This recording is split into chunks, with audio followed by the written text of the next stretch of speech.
ओम गणगणपते नमः। ओम गणगणपते नमः। ओम गणगणपते नमः। ओम नमः शिवाय। मीना का गोप भवन में प्रवेश, भगवान शिव का हिमवान के पास सप्तऋषियों को भेजना तथा हिमवान द्वारा उनका सत्कार, सप्तऋषियों तथा अरुंधति का और महर्षि वशिष्ठ का मीना और हिमवान को समझाकर पार्वती का विवाह भगवान शिव के साथ करने के लिए कहना। ब्रह्मा जी कहते हैं, ब्राह्मण रूपधारी शिवजी के वचनों का मीना के ऊपर बड़ा प्रभाव पड़ा और उन्होंने दुखी होकर पति से कहा, गिरिराज, इन वैष्णव ब्राह्मण ने शिवजी की जो निंदा की है उसे सुनकर मेरा मन उनकी ओर से बहुत खिन्न एवं विरक्त हो गया है। शैलेश्वर, रुद्र के रूप, शील और नीम सभी कुत्सित हैं। मैं उन्हें अपनी सुलक्षणा पुत्री कदापि नहीं दूंगी।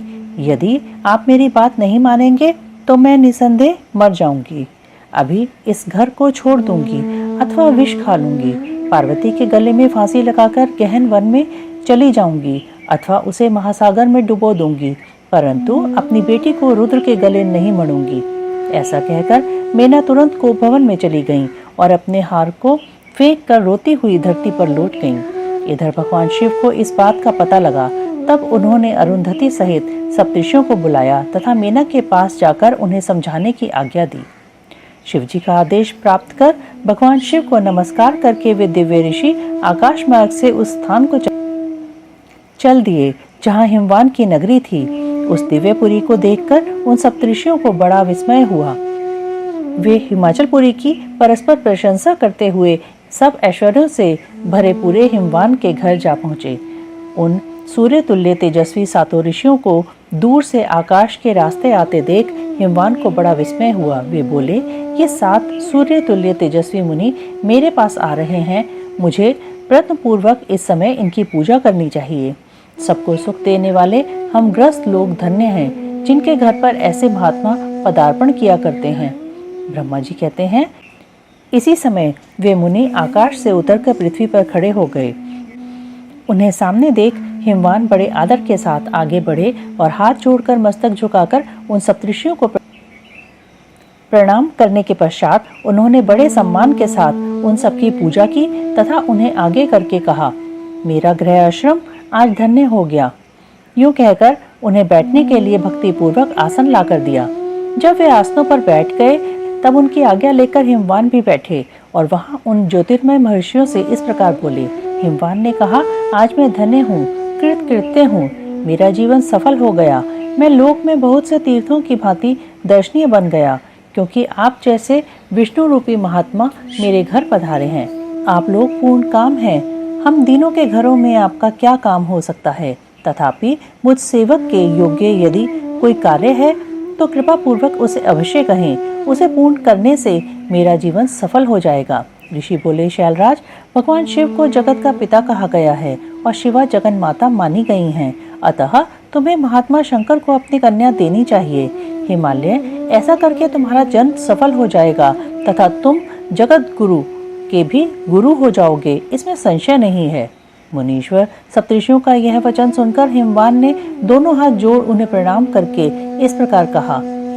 हिमालय बोले, महाभाग सप्तऋषियों, आप लोगों ने जो बात कही है उसे शिव की इच्छा से मैंने पहले से ही मान रखा था, किंतु प्रभु, इन दिनों एक वैष्णव धर्मी ब्राह्मण ने आकर भगवान शिव के प्रति प्रसन्नता पूर्वक बहुत सी उल्टी बातें बताई हैं।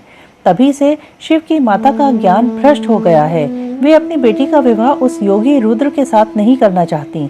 ब्राह्मणों, वे बड़ा भारी हट करके मैले कपड़े पहन कोप भवन में चली गई है और समझाने पर भी समझ नहीं रही है। मैं भी उस वैष्णव ब्राह्मण की बात सुनकर ज्ञान भ्रष्ट हो गया हूँ।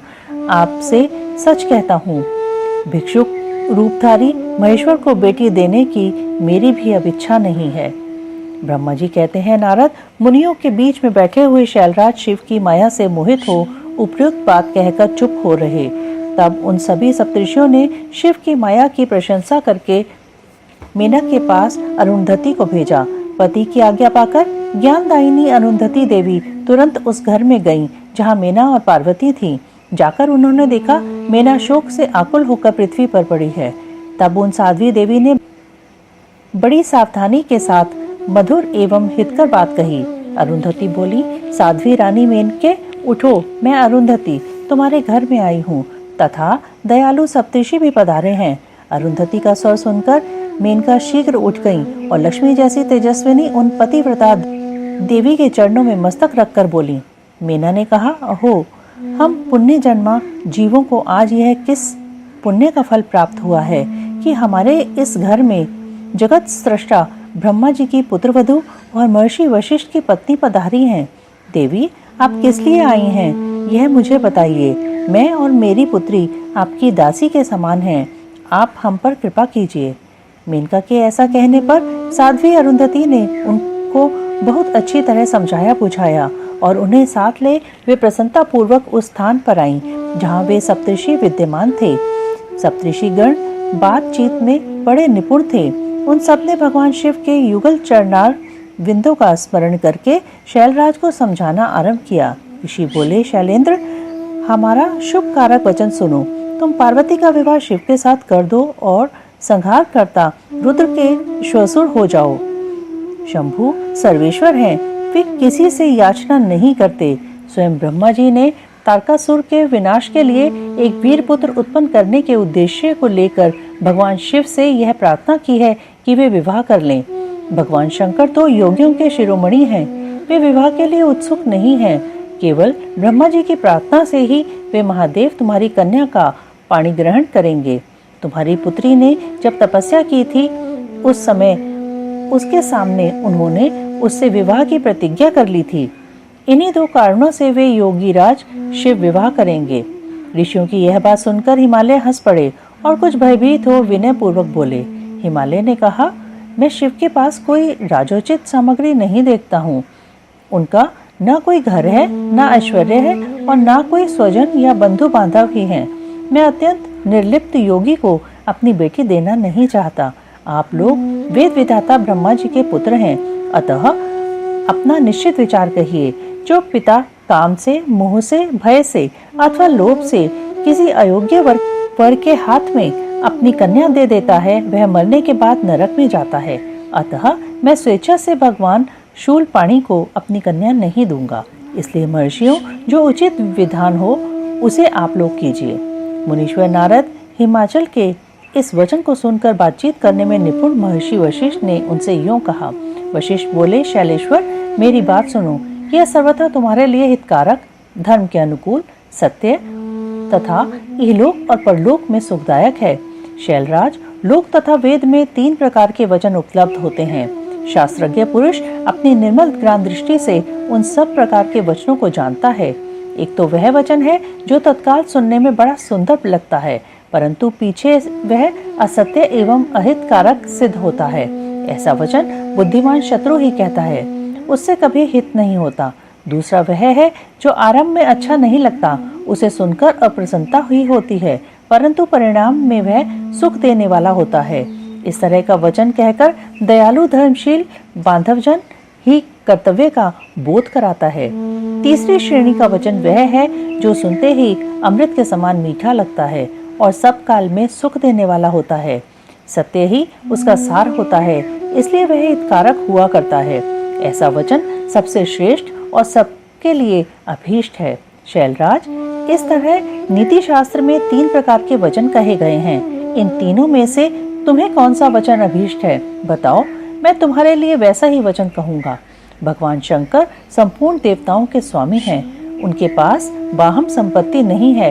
इसका कारण यह है कि उनका चित्त एकमात्र ज्ञान महासागर में मग्न रहता है, जो ज्ञानानंद स्वरूप और सबके ईश्वर हैं। उन्हें लौकिक बाहम वस्तुओं की क्या इच्छा होगी। गृहस्थ पुरुष राज्य और संपत्ति से सुशोभित होने वाले वर को अपनी पुत्री देता है, क्योंकि किसी दीन दुखी को कन्या देने से पिता कन्याघाती होता है, उसे कन्या के वध का पाप लगता है। कौन जानता है कि भगवान शंकर दुखी हैं? कुबेर जिनके किंकर हैं, जो अपनी भ्रूभंग की लीला मात्र से संसार की सृष्टि और संहार करने में समर्थ हैं, जिन्हें गुणातीत परमात्मा और प्रकृति से परे परमेश्वर कहा गया है। सृष्टि, पालन और संहार करने वाली जिनकी त्रिविध मूर्ति ही ब्रह्मा, विष्णु और हर नाम धारण करती हैं, उन्हें कौन निर्धन अथवा दुखी कह सकता है? ब्रह्मलोक में निवास करने वाले ब्रह्मा, क्षीर सागर में रहने वाले विष्णु तथा कैलाशवासी हर, ये सब शिव की ही विभूतियां हैं। शिव से प्रकट हुई प्रकृति भी अपने अंश से 3 प्रकार की मूर्तियों को धारण करती है। जगत में लीला शक्ति से प्रेरित हो वह अपनी कला से बहुत सा रूप धारण करती है। समस्त वांग्मय की अधिष्ठात्री देवी वाणी उनके मुख से प्रकट हुई है और सर्व संपत स्वरूपिणी लक्ष्मी वक्षस्थल से आविर्भूत हुई हैं तथा शिवा ने देवताओं के एकत्र हुए तेज से अपने को प्रकट किया था और संपूर्ण दानवों का वध करके देवताओं को स्वर्ग की लक्ष्मी प्रदान की थी। देवी शिवा कल्पांतर में दक्ष पत्नी के उदर से जन्म ले सती नाम से प्रसिद्ध हुईं और हर को उन्होंने पति रूप में प्राप्त किया। दक्ष ने स्वयं ही भगवान शिव को अपनी पुत्री दी थी। सती ने पति की निंदा सुनकर योग बल से अपने शरीर को त्याग दिया था। वे ही कल्याणमयी सती अब तुम्हारे वीर्य और मीना के गर्भ से प्रकट हुई हैं। शैलराज, ये शिवा जन्म जन्म में शिव की ही पत्नी होती हैं। प्रत्येक कल्प में बुद्धि रूपा दुर्गा ज्ञानियों की श्रेष्ठ माता होती हैं। ये सदा सिद्ध, सिद्धिदायिनी और सिद्धि रूपिणी हैं। भगवान हर चिताभस्म के रूप में सती के अस्थि चूर्ण को ही स्वयं प्रेम पूर्वक अपने अंगों में धारण करते हैं। अतः गिरिराज, तुम स्वेच्छा से ही अपनी मंगलमयी कन्या को भगवान हर के हाथ में दे दो। तुम यदि नहीं दोगे तो वह स्वयं प्रियतम के स्थान में चली जाएगी। देवेश्वर शिव तुम्हारी पुत्री का अनंत क्लेश देखकर ब्राह्मण के रूप में इसकी तपस्या के स्थान पर आए थे और इसके साथ विवाह की प्रतिज्ञा करके इसे आश्वासन एवं वर देकर अपने आवास स्थान को लौट गए थे। गिरे, पार्वती की प्रार्थना से ही शंभु ने तुम्हारे पास आकर इसके लिए याचना की और तुम दोनों ने शिव भक्ति में मन लगाकर उनकी उस याचना को स्वीकार कर लिया था। गिरीश्वर, बताओ फिर किस कारण से तुम्हारी बुद्धि विपरीत हो गई? शिव ने देवताओं की प्रार्थना से प्रभावित होकर हम सब ऋषियों को और अरुंधति देवी को भी तुम्हारे पास भेजा है। हम तुम्हें यही शिक्षा देते हैं, पार्वती को रुद्र के हाथ में दे दो। गिरे, ऐसा करने पर तुम्हें महान आनंद प्राप्त होगा। शैलेंद्र, यदि तुम स्वेच्छा से अपनी बेटी शिवा को शिव के हाथ में नहीं दोगे तो भावी के बल से ही इन दोनों का विवाह हो जाएगा। तात, भगवान शंकर ने तपस्या में लगी हुई पार्वती को ऐसा ही वर दिया है। ईश्वर की हुई प्रतिज्ञा कभी पलट नहीं सकती। गिरिराज, ईश्वर के वश में रहने वाले समस्त साधु पुरुषों की भी प्रतिज्ञा का संसार में किसी के द्वारा उल्लंघन होना कठिन है। फिर साक्षात ईश्वर की प्रतिज्ञा के लिए तो कहना ही क्या है। ऋषियों के समझाने तथा मेरु आदि के कहने से पत्नी सहित हिमवान का शिव के साथ अपनी पुत्री के विवाह का निश्चय करना तथा सप्तऋषियों का शिव के पास जा उन्हें सब बात बताकर अपने धाम को जाना। ब्रह्मा जी कहते हैं, नारद, तदंतर वशिष्ठ ने प्राचीन काल में राजा अनरण्य के द्वारा अपनी कन्या पद्मा का पिपलाद के साथ विवाह करने की तथा धर्म के वरदान से पिपलाद के तरुण अवस्था, रूप, गुण, सदा स्थिर रहने वाले यौवन, कुबेर और इंद्र से भी बढ़कर धन, ऐश्वर्य, भक्ति, सिद्धि एवं समता प्राप्त करने की तथा पद्मा के स्थिर यौवन, सौभाग्य, संपत्ति एवं भर्ता के द्वारा परम गुणवान 10 पुत्रों के प्राप्त करने की कथा सुनाकर कहा, शैलेंद्र, तुम मेरे कथन के सार तत्व को समझकर अपनी पुत्री पार्वती का हाथ महादेव जी के हाथ में दे दो और मीना सहित तुम्हारे मन में जो क्रोश है उसे त्याग दो। आज से 1 सप्ताह व्यतीत होने पर अत्यंत शुभ और दुर्लभ मुहूर्त आने वाला है। उस समय चंद्रमा लगन के स्वामी होकर पुत्र बुध के साथ लगन में ही स्थित होंगे। उनका रोहिणी नक्षत्र के साथ योग होगा। चंद्रमा और तारे शुद्ध होंगे। मार्गशीर्ष मास के अंतर्गत संपूर्ण दोषों से रहित सोमवार को, जबकि लगन पर संपूर्ण शुभ ग्रहों की दृष्टि होगी, पाप ग्रहों की दृष्टि नहीं होगी तथा बृहस्पति ऐसे स्थान पर स्थिर होंगे जहां से वे उत्तम संतान और पति का सौभाग्य देने में समर्थ होंगे। ऐसे मुहूर्त में तुम अपनी कन्या मूल प्रकृति ईश्वरी जगदम्बा पार्वती को जगत पिता भगवान शिव के हाथ में देकर कृतार्थ हो जाओ। ऐसा कहकर ज्ञान शिरोमणि मुनिवर वशिष्ठ नाना प्रकार की लीला करने वाले भगवान शिव का स्मरण करके चुप हो गए। वशिष्ठ जी की बात सुनकर सेवकों और पत्नी सहित गिरिराज हिमालय बड़े विस्मित हुए और दूसरे दूसरे पर्वतों से बोले। हिमालय ने कहा, गिरिराज मेरु, सहम, गंधमादन, मंद्राचल, मैनाक और विंध्याचल आदि पर्वतेश्वरों, आप सब लोग मेरी बात सुनो। वशिष्ठ जी ऐसी बात कह रहे हैं, अब मुझे क्या करना चाहिए, इस बात का विचार करना है। आप लोग अपने मन से सब बातों का निर्णय करके जैसा ठीक समझे वैसा करें। हिमाचल की यह बात सुनकर सुमेरु आदि पर्वत भली भांति निर्णय करके उनसे प्रसन्नता पूर्वक बोले। पर्वतों ने कहा, महाभाग, इस समय विचार करने से क्या लाभ, जैसा ऋषि लोग कहते हैं उसके अनुसार ही कार्य करना चाहिए। वास्तव में यह कन्या देवताओं का कार्य सिद्ध करने के लिए ही उत्पन्न हुई है। इसने शिव के लिए ही अवतार लिया है, इसलिए यह शिव को ही जानी चाहिए। यदि इसने रुद्रदेव की आराधना की है और रुद्र ने आकर इसके साथ वार्तालाप किया है तो इसका विवाह उन्हीं के साथ होना चाहिए। ब्रह्मा जी कहते हैं, नारद, उन मेरु आदि पर्वतों की यह बात सुनकर हिमाचल बड़े प्रसन्न हुए और गिरिजा भी मन ही मन हंसने लगी। अरुंधति ने भी अनेक कारण बताकर, नाना प्रकार की बातें सुनाकर और विविध प्रकार के इतिहासों का वर्णन करके मेना देवी को समझाया। तब शैल पत्नी मेनका सब कुछ समझ गईं और प्रसन्नचित हो उन्होंने मुनियों को, अरुंधति जी को और हिमाचल को भी भोजन कराकर स्वयं भोजन किया। तदंतर ज्ञानी गिरिश्रेष्ठ हिमाचल ने उन मुनियों की भली भांति सेवा की। उनका मन प्रसन्न और सारा भ्रम दूर हो गया था। उन्होंने हाथ जोड़कर प्रसन्नता पूर्वक उन महर्षियों से कहा। हिमालय बोले, महाभाग सप्तऋषियों, आप लोग मेरी बात सुने, मेरा सारा संदेह दूर हो गया। मैंने शिव पार्वती के चरित्र सुन लिए।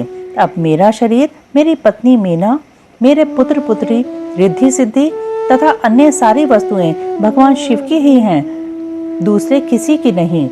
ब्रह्मा जी कहते हैं, नारद, ऐसा कहकर हिमाचल ने अपनी पुत्री को आदर पूर्वक देखा और उसे वस्त्राभूषणों से विभूषित करके ऋषियों को की गोद में बिठा दिया।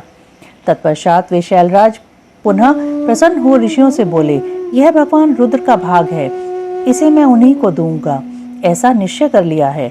ऋषि बोले, गिरिराज, भगवान शंकर तुम्हारे याचक हैं, तुम स्वयं उनके दाता हो और पार्वती देवी भिक्षा हैं। इससे उत्तम और क्या हो सकता है। हिमाचल, तुम समस्त पर्वतों के राजा, सबसे श्रेष्ठ और धन्य हो, अतः तुम्हारे शिखरों की सामान्य गति है। तुम्हारे सभी शिखर सामान्य रूप से पवित्र एवं श्रेष्ठ हैं। ब्रह्मा जी कहते हैं, नारद, ऐसा कहकर निर्मल अंतःकरण वाले उन मुनियों ने गिरिराज कुमारी पार्वती को हाथ से छूकर आशीर्वाद देते हुए कहा, शिवे, तुम भगवान शिव के लिए सुखदायिनी हो, तुम्हारा कल्याण होगा। जैसे शुक्ल पक्ष में चंद्रमा बढ़ते हैं, उसी प्रकार तुम्हारे गुणों की वृद्धि हो। ऐसा कहकर सब मुनियों ने गिरिराज को प्रसन्नता पूर्वक फल फूल दे विवाह के पक्के होने का दृढ़ विश्वास कर लिया। उस समय परम सती सुमुखी अरुंधति ने प्रसन्नता पूर्वक भगवान शिव के गुणों का बखान करके मेना को लुभा लिया। तदंतर गिरिराज हिमवान ने परम उत्तम मांगलिक लोकाचार का आश्रय ले हल्दी और कुमकुम से अपनी दाढ़ी मूछ का मार्जन किया। तत्पश्चात चौथे दिन उत्तम लग्न का निश्चय करके परस्पर संतोष देवे सप्तऋषि भगवान शिव के पास चले गए। वहां जाकर शिव को नमस्कार और विविध सूक्तियों से उनका स्तवन करके वे वशिष्ठ आदि सब मुनि परमेश्वर शिव से बोले। ऋषियों ने कहा, देव देव, महादेव, परमेश्वर, महाप्रभु, आप प्रेम पूर्वक हमारी बात सुने। आपके इन सेवकों ने जो कार्य किया है उसे जान ले। महेश्वर, हमने नाना प्रकार के सुंदर वचन और इतिहास सुनाकर गिरिराज को और मेना को समझा दिया है। गिरिराज ने आपके लिए पार्वती का वाग्दान कर दिया है। अब इसमें कोई ननुनच नहीं है। अब आप अपने पार्षदों तथा देवताओं के साथ उनके यहाँ विवाह के लिए जाइए। महादेव प्रभु, अब शीघ्र हिमाचल के घर पधारिए और वेदोक्त रीति के अनुसार पार्वती को अपने लिए पाणी ग्रहण कीजिए। सप्तऋषियों का यह वचन सुनकर लोकाचार परायण महेश्वर प्रसन्नचित हो हंसते हुए इस प्रकार बोले। महेश्वर ने कहा, महाभाग सप्तऋषियों, विवाह को तो मैंने न कभी देखा है और न सुना ही है। तुम लोगों ने पहले जैसा देखा हो उसके अनुसार विवाह की विशेष विधि का वर्णन करो। महेश्वर के उस लौकिक शुभ वचन को सुनकर वे ऋषि हंसते हुए देवादिदेव भगवान सदाशिव से बोले। कहा, प्रभु, आप पहले तो भगवान विष्णु को विशेषतः उनके पार्षदों सहित शीघ्र बुला लें। फिर पुत्रों सहित ब्रह्मा जी को, देवराज इंद्र को, समस्त ऋषियों को, यक्ष, गंधर्व, किन्नर, सिद्ध, विद्याधर और अप्सराओं को प्रसन्नता पूर्वक आमंत्रित करें। इनको तथा अन्य सब लोगों को यहाँ सादर बुलवा लें। वे सब मिलकर आपके कार्य का साधन कर लेंगे, इसमें संशय नहीं है। ब्रह्मा जी कहते हैं, नारद, ऐसा कहकर वे सातों ऋषि उनकी आज्ञा ले भगवान शंकर की स्थिति का वर्णन करते हुए वहां से प्रसन्नता पूर्वक अपने धाम को चले गए।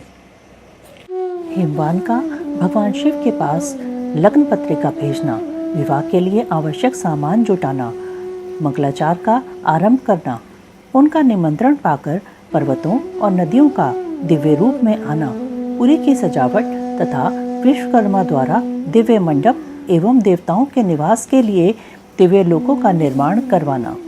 नारद जी ने पूछा, तात महाप्राज्ञ प्रभु, आप कृपा पूर्वक यह बताइए कि सप्तऋषियों के चले जाने पर हिमाचल ने क्या किया। ब्रह्मा जी ने कहा, मुनीश्वर, अरुंधति सहित उन सप्तऋषियों के चले जाने पर हिमवान ने जो कार्य किया वह तुम्हें बता रहा हूँ। सप्तऋषियों के जाने के बाद अपने मेरु आदि भाई बंधुओं को आमंत्रित करके पुत्र और पत्नी सहित महामनस्वी गिरिराज हिमवान बड़े हर्ष का अनुभव करने लगे। तदंतर ऋषियों की आज्ञा के अनुसार हिमवान ने अपने पुरोहित गर्ग जी से बड़ी प्रसन्नता के साथ लगन पत्रिका लिखवाई। उस पत्रिका को उन्होंने भगवान शिव के पास भेजा। पर्वतराज के बहुत से आत्मीयजन प्रसन्न मन से नाना प्रकार की सामग्रियां लेकर वहां गए। कैलाश पर भगवान शिव के समीप पहुंचकर उन लोगों ने शिव को तिलक लगाया और वह लगन पत्रिका उनके हाथ में दिया। वहां भगवान शिव ने उन सबका यथा योग्य विशेष सत्कार किया। फिर वे सब लोग प्रसन्नचित हो शैलराज के पास लौट आए। महेश्वर के द्वारा विशेष सम्मानित होकर बड़े हर्ष के साथ लौटे हुए उन लोगों को देखकर हिमवान के हृदय में अत्यंत हर्ष हुआ। तत्पश्चात आनंदित हो शैलराज ने नाना देशों में रहने वाले अपने बंधुओं को लिखित निमंत्रण भेजा, जो उन सबको सुख देने वाला था। इसके बाद वे बड़े आदर और उत्साह के साथ उत्तम अन्न एवं नाना प्रकार की विवाहोचित सामग्रियों का संग्रह करने लगे। उन्होंने चावल, गुड़, शक्कर, आटा, दूध, दही, घी, मिठाई, नमकीन पदार्थ, मक्खन, पकवान, महान स्वादिष्ट रस और नाना प्रकार के व्यंजन इतने अधिक एकत्र किए कि सूखे पदार्थों के पहाड़ खड़े हो गए और द्रव्य पदार्थों की बावड़ियां बन गईं। शिव के पार्षदों और देवताओं के लिए हितकर नाना प्रकार की वस्तुएं, भांति भांति के बहुमूल्य वस्त्र, आग में तपाकर शुद्ध किए हुए सुवर्ण, रजत और विभिन्न प्रकार के मणि रत्न, इनका तथा अन्य उपयोगी द्रव्यों का विधि पूर्वक संग्रह करके गिरिराज ने मंगलकारी दिन में मांगलिक कृत्य करना आरंभ किया। पर्वतराज के घर की स्त्रियों ने पार्वती का संस्कार करवाया। भांति भांति के आभूषणों से विभूषित हुई राजभवन की उन सुंदर स्त्रियों ने सानंद मंगल कार्य का संपादन किया। नगर के ब्राह्मणों की स्त्रियों ने स्वयं बड़े हर्ष के साथ लोकाचार का अनुष्ठान किया। उसमें मंगल पूर्वक भांति भांति के उत्सव मनाए गए। हर्ष भरे हृदय से उत्तम मंगलाचार का संपादन करके हिमालय भी सर्वतोभावेन बड़े प्रसन्न हुए और अपने निमंत्रित बंधु जनों के आगमन की उत्सुकता पूर्वक प्रतीक्षा करने लगे। इसी बीच में उनके निमंत्रित बंधु बांधव आने लगे। देवताओं के निवास भूत गिरिराज सुमेरु दिव्य रूप धारण करके नाना प्रकार के मणियों तथा महारत्नों को यत्नपूर्वक साथ ले अपने स्त्री पुत्रों के साथ हिमालय के घर आए। मंद्राचल, अस्ताचल, उदयाचल, मलय, दर्दुर, निषद, गंधमादन, करवीर, महेंद्र, पारियात्र, क्रौंच, पुरुषोत्तम शैल, नील, त्रिकूट, चित्रकूट, वेंकट, श्रीशैल, गोकामुख, नारद, विंध्य, कालंजर, कैलाश तथा अन्य पर्वत दिव्य रूप धारण कर अपने स्त्री पुत्रों के साथ बहुत सी भेंट सामग्री ले वहां उपस्थित हुए। दूसरे द्वीपों में तथा यहाँ भी जो जो पर्वत हैं वे सब हिमालय के घर पधारे। शिवा और शिव का विवाह है यह जानकर सबने बड़ी प्रसन्नता के साथ वहां पदार्पण किया। शोणभद्र आदि नद और संपूर्ण नदियां दिव्य नर नारियों के रूप धारण कर नाना प्रकार के अलंकारों से अलंकृत हो शिव पार्वती का विवाह देखने के लिए आए। गोदावरी, यमुना, सरस्वती, वेणी, गंगा, नर्मदा तथा अन्य श्रेष्ठ सरिताएं भी बड़ी प्रसन्नता के साथ हिमवान के यहाँ आईं।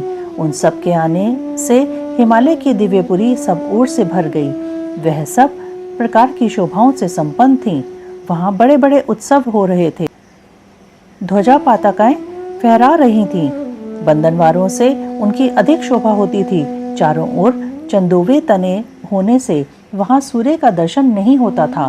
भांति भांति की नीली, पीली आदि प्रभा पुरी की शोभा बढ़ाती थी। हिमालय ने भी बड़े प्रसन्नता के साथ अपने यहाँ पधारे हुए सभी स्त्री पुरुषों का यथा योग्य आदर सत्कार किया और सबको अलग अलग सुंदर स्थानों में ठहराया। अनेकानेक उपयुक्त सामग्री देकर सबको पूर्ण संतुष्ट किया। मुनिश्रेष्ठ तदंतर शैलराज हिमवान ने प्रसन्न हो महान उत्सव से परिपूर्ण अपने नगर को विचित्र रीति से सजाना आरंभ किया। सड़कों को झाड़ बुहार कर उन पर छिड़काव कराया। उन्हें बहुमूल्य साधनों से सुसज्जित एवं शोभित किया। प्रत्येक घर के दरवाजे पर केले आदि मांगलिक वृक्ष लगवाए और उन्हें मांगलिक द्रव्यों से संयुक्त किया। आंगन को केले के खंभों से सजाया। रेशम की डोरों में आम के पल्लव बांधकर बंधनवारें बनवाईं और उन्हें उन खंभों के चारों ओर लगवा दिया। मालती के फूलों की मालाएं उस आंगन के सब ओर लटका दी गई। सुंदर तोरणों से वह आंगन का भाग अत्यंत प्रकाशमान जान पड़ता था। चारों दिशाओं में मंगलसूचक शुभ द्रव्य रखे गए थे जो उस प्रांगण की शोभा बढ़ा रहे थे। इस प्रकार अत्यंत प्रसन्नता से भरे हुए गिरिराज हिमवान ने महान प्रभावशाली गर्ग मुनि को आगे करके अपनी पुत्री के लिए प्रस्तुत करने योग्य सारा उत्तम मंगल कार्य संपन्न किया। उन्होंने विश्वकर्मा को बुलाकर आदर पूर्वक एक मंडप बनवाया जिसका विस्तार बहुत अधिक था। वेदी आदि के कारण वह मंडप बहुत मनोहर जान पड़ता था। देवर्षे वह मंडप कई योजन विस्तृत था। अनेक शुभ लक्षणों से युक्त तथा नाना प्रकार के आश्चर्यों से परिपूर्ण था। वहाँ स्थावर और जंगम सभी वस्तुएं कृत्रिम बनी थीं, परंतु असली वस्तुओं के समान प्रतीत होती थीं। उनसे उस मंडप की मनोहरता बढ़ गई थी।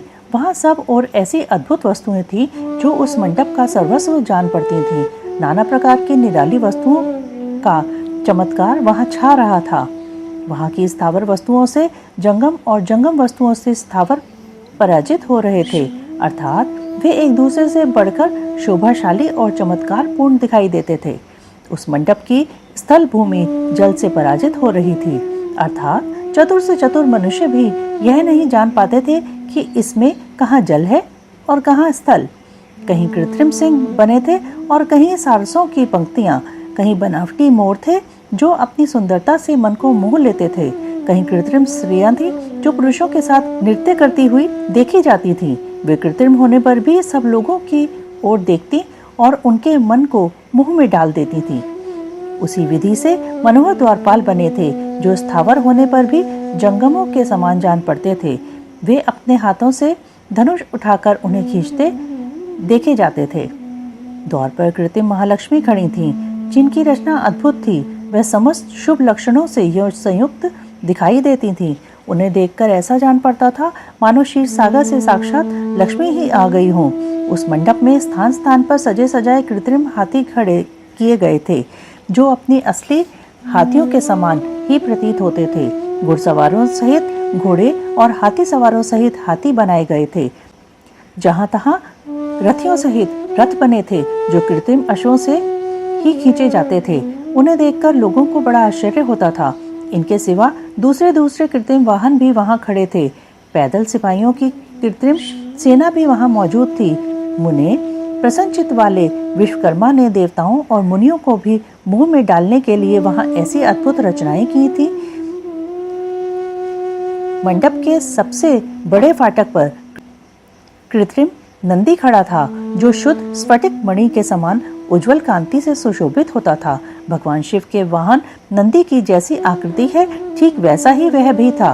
उस कृत्रिम नंदी के ऊपर रत्न विभूषित महादिव्य पुष्पक शोभा पाता था जो पल्लवों और श्वेत चामरों से सजाया गया था। उसके वाम पार्श्व में 2 कृत्रिम हाथी खड़े थे जिनका रंग विशुद्ध केसर के समान था। वे 4 दांत वाले बनाए गए थे और 60 वर्ष के पाठों के समान दिखते थे। वे परस्पर स्नेह करते से प्रतीत होते थे। उनमें बड़ी चमक थी। इसी प्रकार सूर्य के समान अत्यंत प्रकाशमान 2 दिव्य अश्व भी विश्वकर्मा ने बनाए थे, जो चंवर से अलंकृत और दिव्य आभूषणों से विभूषित थे। श्रेष्ठ रत्नमय आभूषणों से संपन्न कवचधारी लोकपाल तथा संपूर्ण देवता भी वहां विश्वकर्मा द्वारा रचे गए थे, जो ठीक उन्हीं लोकपालों और देवताओं से मिलते जुलते थे। इसी तरह भृगु आदि समस्त तपोधन ऋषि, अन्यान्य उपदेवता और सिद्ध भी उनके द्वारा वहां निर्मित हुए थे। गरुड़ आदि समस्त पार्षदों से युक्त भगवान विष्णु का कृत्रिम विग्रह भी विश्वकर्मा ने बनाया था, जिसका स्वरूप साक्षात श्रीहरि के समान ही आश्चर्यजनक था। नारद उसी प्रकार पुत्रों, वेदों और सिद्धों से घिरे हुए मुझ ब्रह्मा की भी प्रतिमा वहां बनाई गई थी, जो मेरे समान ही वैदिक सूक्तों का पाठ कर रही थी। ऐरावत हाथी पर चढ़े हुए देवराज इंद्र भी वहां दल बल के साथ खड़े थे। वे भी कृत्रिम ही बनाए गए थे और परिपूर्ण चंद्रमा के समान प्रकाशित होते थे। देवर्षि, बहुत कहने से क्या लाभ। हिमाचल से प्रेरित हुए विश्वकर्मा ने वहां शीघ्र ही संपूर्ण देव समाज के कृत्रिम विग्रहों का निर्माण कर लिया था। इस प्रकार उन्होंने दिव्य मंडप की रचना की थी। वह मंडप अनेक आश्चर्यों से युक्त, महान तथा देवताओं को भी मोह लेने वाला था। तदंतर गिरिराज हिमवान की आज्ञा से परम बुद्धिमान विश्वकर्मा ने देवता आदि के निवास के लिए उनके कृत्रिम लोकों का भी यत्नपूर्वक निर्माण किया। उन्हीं लोकों में उन्होंने उन देवताओं के लिए अत्यंत तेजस्वी, परम अद्भुत और सुखदायक बड़े बड़े दिव्य मंचों की रचना की। इसी तरह उन्होंने मुझ स्वयंभू ब्रह्मा के निवास के लिए क्षण भर में अद्भुत सत्यलोक की रचना कर डाली, जो उत्तम दीप्ति से उद्दीप्त हो रहा था। साथ ही भगवान विष्णु के लिए भी क्षण भर में दूसरे दिव्य वैकुंठ धाम का निर्माण कर दिया, जो परम उज्जवल तथा नाना प्रकार के आश्चर्यों से परिपूर्ण था। इसी तरह विश्वकर्मा ने देवराज इंद्र के लिए भी दिव्य, अद्भुत, उत्तम एवं समस्त ऐश्वर्यों से संपन्न ग्रह की रचना की। अन्य लोकपालों के लिए भी उन्होंने प्रसन्नता पूर्वक बड़े सुंदर, दिव्य, अद्भुत एवं बड़े बड़े भवन बनाए। फिर क्रमशः समस्त देवताओं के लिए भी उन्होंने क्रमशः विचित्र ग्रहों का निर्माण किया। परम बुद्धिमान विश्वकर्मा को भगवान शंकर का महान वर प्राप्त था, इसलिए उन्होंने शिव के संतोष के लिए क्षण भर में इन सब वस्तुओं की रचना कर डाली। तदंतर उसी प्रकार भगवान शंकर के लिए भी उन्होंने एक शोभाशाली ग्रह का निर्माण किया, जो शिव के चिन्ह से युक्त तथा शिवलोकवर्ती दिव्य भवन के समान ही अनुपम था। शेष देवताओं ने उसकी भूरी भूरी प्रशंसा की थी। वह परम उज्जवल, महान प्रभापुंज से उपतासित, उत्तम और अद्भुत था। विश्वकर्मा ने भगवान शिव की प्रसन्नता के लिए वहां ऐसी अद्भुत रचना की थी, जो परम उज्जवल होने के साथ ही साक्षात महादेव जी को भी आश्चर्य में डालने वाली थी।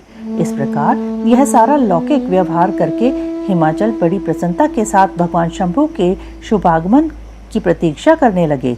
देवर्षि, हिमालय का यह सारा आनंददायक वृत्तांत मैंने तुमसे कह सुनाया। अब और क्या सुनना चाहते हो? ओम नमः शिवाय, ओम नमः शिवाय, ओम नमः शिवाय।